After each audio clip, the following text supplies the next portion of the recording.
Hey guys, and welcome back. We are going to be reacting to 3 true scary field trips horror stories. And if this was about you, please just don't scare me. So let's get right into the video, and I am Kitty Omega. Okay.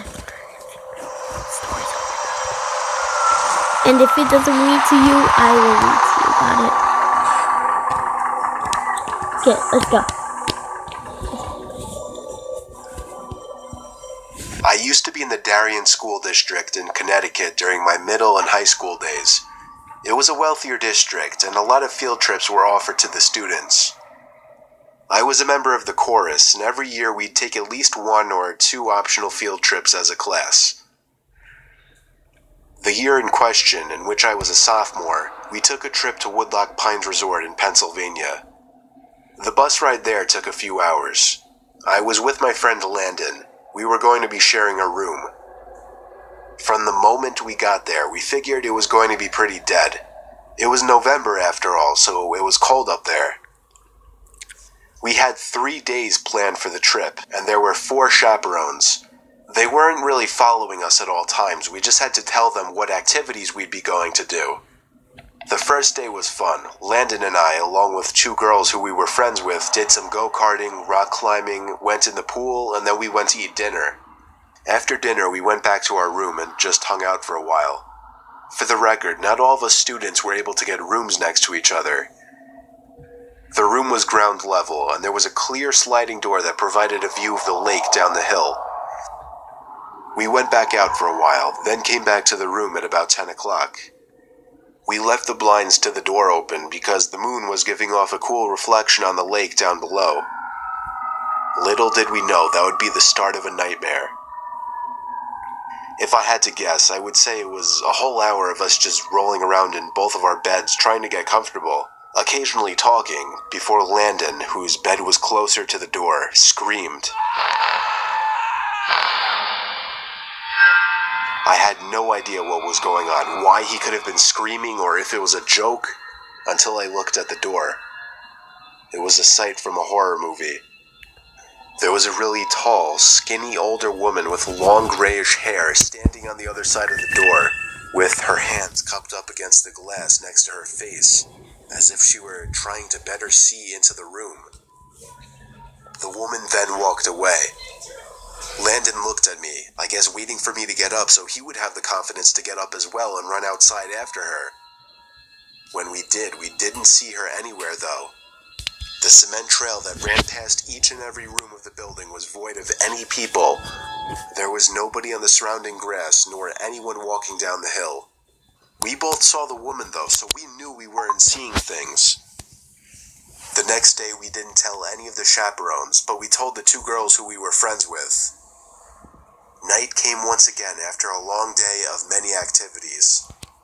We entered the room through the back door and made sure to shut the blinds this time. Landon fell asleep before me. I fell asleep around half an hour after him. I woke up to silence. I couldn't tell if something had woken me up or not. All I knew is that I didn't feel right.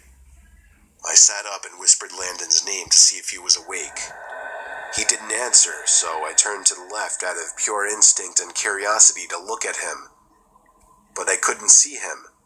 Something was blocking my view of the other bed.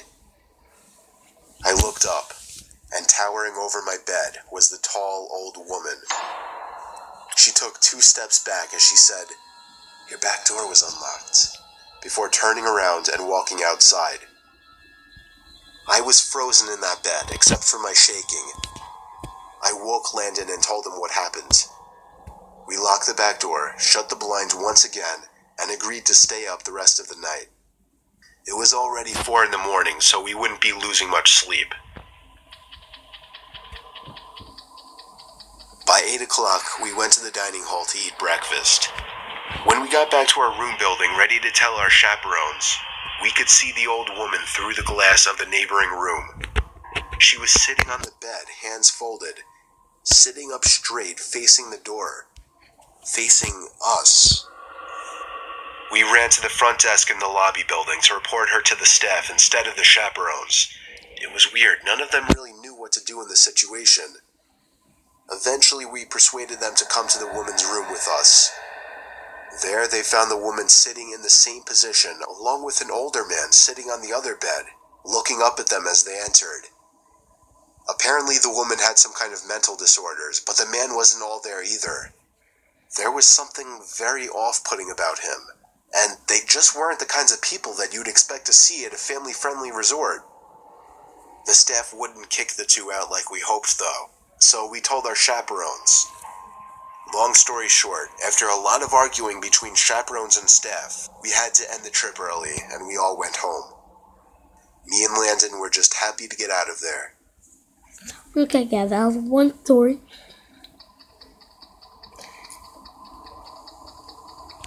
Guys, I'm very sorry, but I have to cut these up into different stories. Different videos.